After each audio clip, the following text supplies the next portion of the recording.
Hey, welcome back to another video. Today we are talking about the 50mm Sigma lenses, Cine versus the Art series lens. So let's jump into it and check it out. So first off, I kind of wanted to go over the differences between a Cine lens and a photo lens. The main difference obviously is the declicked aperture and the way further focus ring, better marks. It also has built-in gears, the built-in teeth to be able to work with follow focuses. All in all, just a way better build. You can feel that the quality of it, the build of it is so much nicer than your photo lens.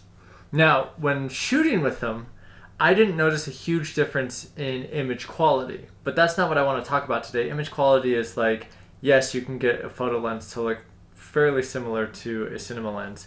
Why would you spend an extra $3,000 to get a cinema lens versus just using your photo lens? Well, the big thing that I would say is, don't buy it for $3,000, rent it. I rented this from lensrentals.com.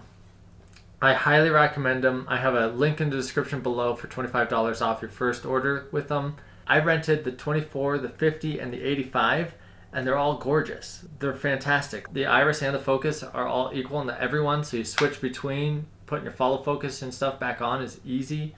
The 85 is a little bit longer, so with matte boxes you might have to switch around a little bit, but nothing major there. But great lenses. I mean, the one I have on right now is the 24, what I'm shooting with now. And what I did was I actually have a remote follow focus attached to it, and that's where this thing really shines. Pulling focus on this was incredibly difficult with this follow focus. However, with the Cine lens, it was super easy and really precise.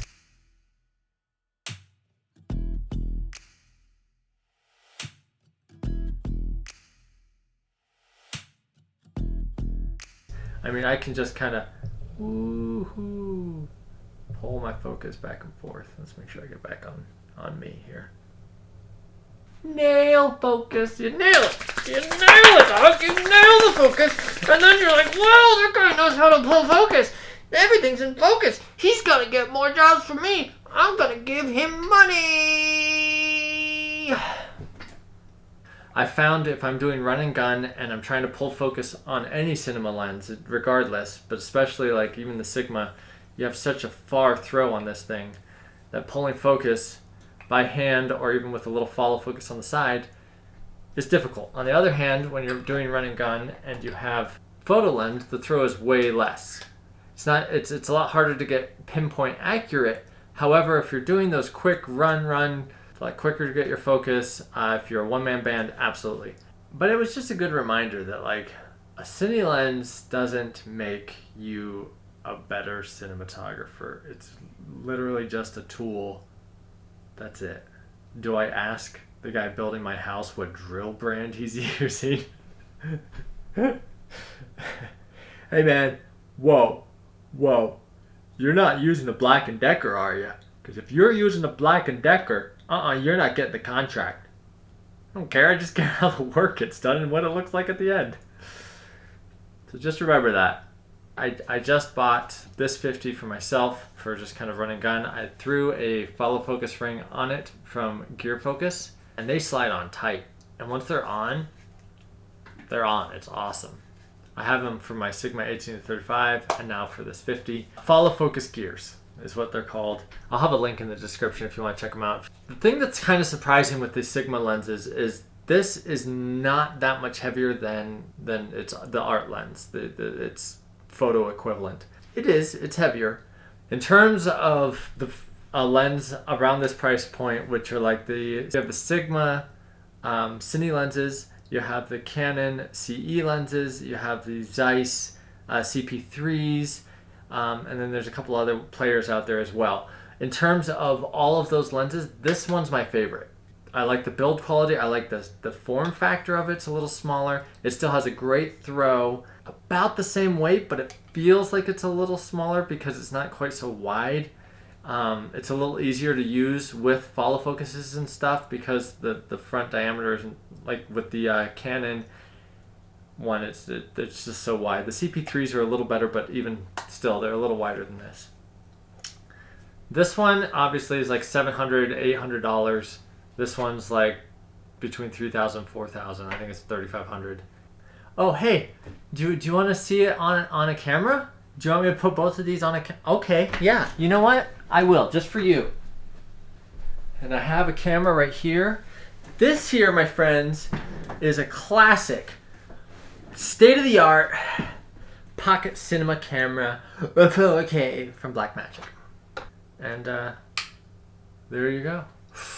Ooh, look at that. Is that beautiful or what?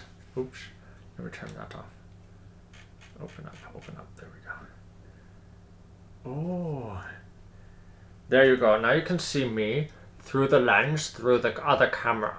Do you see it? Oh wait, let me get focus. Oh, there. Hi. Anyway, yeah, that's the 50mm Sigma on it, and it's pretty heavy. It's pretty front heavy on the sucker. Now let's check out the other one. And there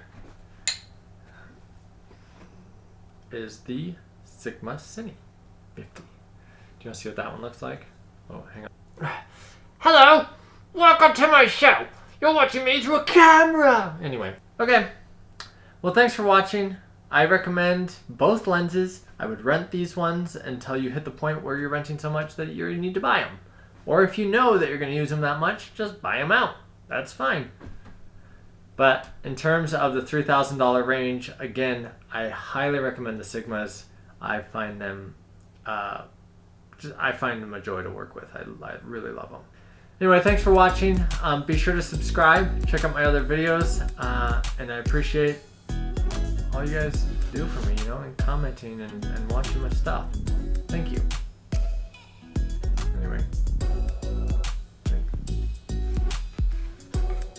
Now I'm going to shoot some B-roll of each one of the lenses spinning to put on. I'm going to shoot them with each of the lenses though. Each lens is going to get, oh, it's so sick.